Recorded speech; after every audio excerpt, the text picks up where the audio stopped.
সংবাদ প্রবাহ বার্তা সদা সত্যতা ও নিরপেক্ষতার সাথে চলে। হাওড়ার ভূমিপুত্র অসাধারণ প্রতিভার পরিচায়ক ফুটবলার ভুবন চট্টোপাধ্যায় খেলার জগতে বিশাল নিপুণতা।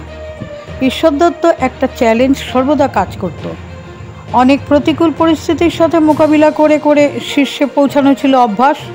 বাড়ির সামনে তরুণ সংঘ থেকে আজ অন্য ভুবনে স্থানান্তরিত এক অসাধারণ কৃতিত্ব।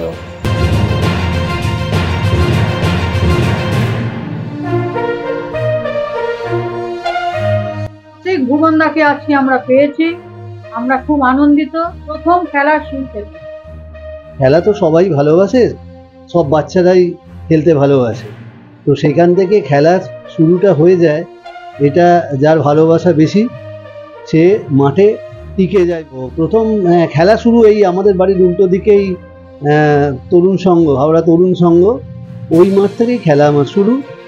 তো যখন 3তে পড়ি তখনই খেলতে খুব ইচ্ছে করতো বড়দের সঙ্গে। তো যারা 8-9-এ পড়তো আমার থেকে 5-6 বছর বড়, তারা কিন্তু মাঠে খেলতো। আর আমরা সব থেকে মানে শরীরের দিক থেকেও ছোট, আবার কি বলবো বয়সেও ছোট, তো তারা কিছুতেই রিস্ক নিত না, আমাদের সুযোগ দিত না, আমাদের বয়সী যে ছেলেরা ছিল। তো আমি এবং এটা যেহেতু অনেক মানুষ এখান থেকে যাতায়াত করে বাজারের দিকে আমাদের ধর্মতলা লেন দিয়ে, তো দেখছি খুব খেলতে ইচ্ছে করছে। আমি খেলবো। সেদিন আমি মনে জোর নিয়েই বলে আমি খেলবো তোমাদের সঙ্গে। তো বলছে তুই খেলবি?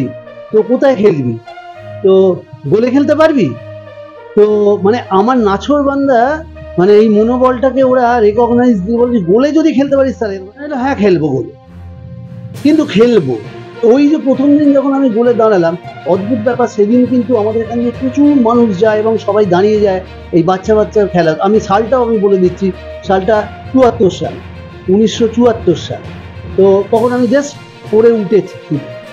এবারে খেলতে খেলতে প্রথম থেকে বল আসছে আর আমি ঝাঁপিয়ে ধরছি। বাইরে প্রচুর মানুষ খেলা দেখছিল, সবাই এসে আমাকে দেখি খুব উৎসাহ দিচ্ছে, আর ওরা আমার দাদারাও বলছে প্রচন্ড ভালো, খুব ভালো। সেই থেকেই আমার খেলা শুরু।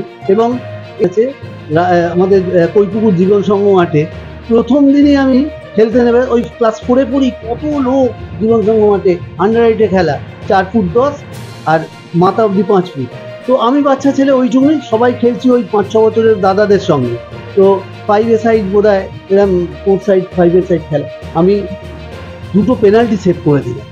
সে আমার মনে আছে, আমাকে কাঁধে চড়িয়ে সব বড় বড়, আরো ওদের থেকেও বড় বড় সবাই রয়েছে, পাড়া থেকে সবাই গেছে, কাঁধে চড়িয়ে আমাকে কিন্তু এই বাড়ি অব্দি এনেছে। তপন দাস ছিল, এরম অনেকে পরে পরবর্তীকালে খুব ভালো প্লেয়ার হয়েছে, ঘরের মাঠে খেলেছে ওই আমাদের পিঠে।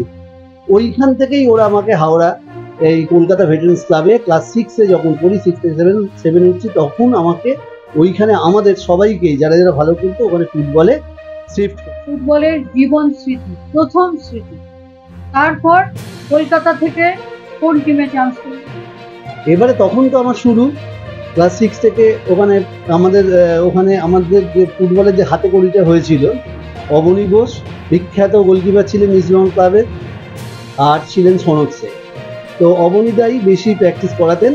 ওখান থেকে খেলতে খেলতে আমাকে হাওড়া সহযাত্রী ক্লাব, মানে যে ক্লাবে সুদীপ চ্যাটার্জি থেকে প্রদীপ তালুকদার থেকে সবাই ওই ক্লাব থেকে হয়েছে। আমি তখন ক্লাস 10-এ পড়ি, মাধ্যমিক পরীক্ষা দিয়েছি। এবারে ওইখানে তুমি কি খেলবে আমাদের ক্লাবে? আমি বললাম হ্যাঁ খেলবো।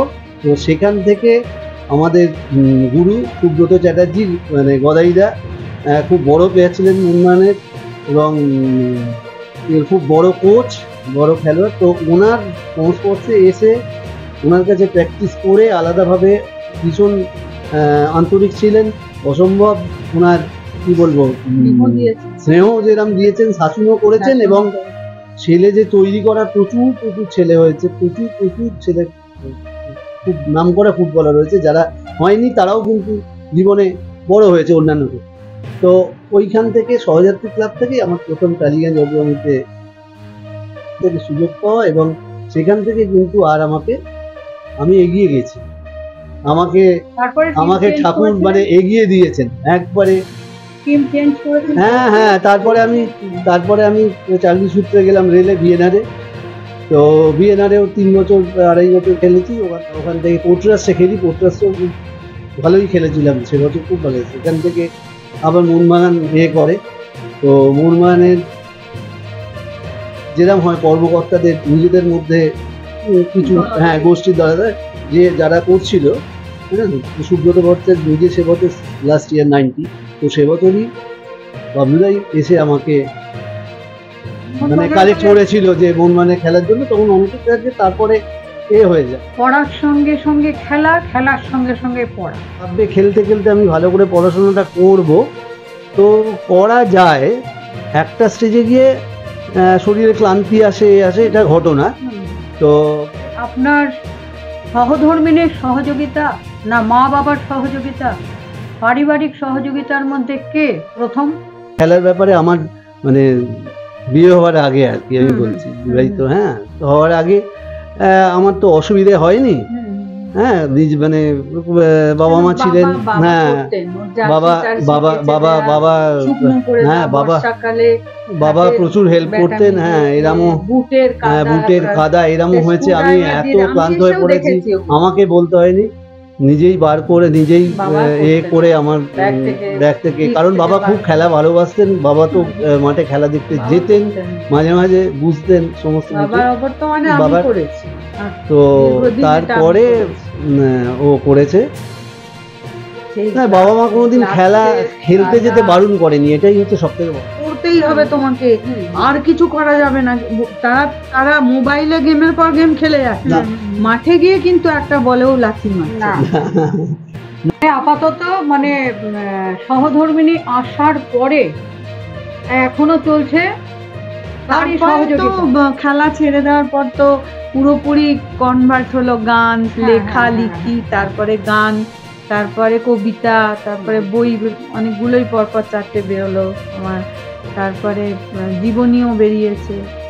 তাহলে ভুবনদাকে আপনি বিয়ে করেছিলেন খেলোয়াড় হিসাবে, চাকরিজীবী হিসাবে, তারপরে আপনি পেলেন কবি আর সঙ্গীতজ্ঞ, কবি লেখে মানে হ্যাঁ কবিও বলতে পারো, সঙ্গীত রচনা সৃষ্টিকর্তা, গীতিকার, সুরকার, সব মিলিয়ে আর কি, সবকিছু মিলিয়ে। তখন আর এটা আমি যেহেতু ছোট্টবেলা থেকে গানটা গাইতাম, তাই আমার এইটা খুব ভালো লেগেছে এবং আমি এটাকে সুন্দর করে টপ করে নিয়েও ক্যাচও করে নিয়েছি আর কি, এবং এইভাবে আনন্দে থাকাও যায় অনেক। নিশ্চয়ই।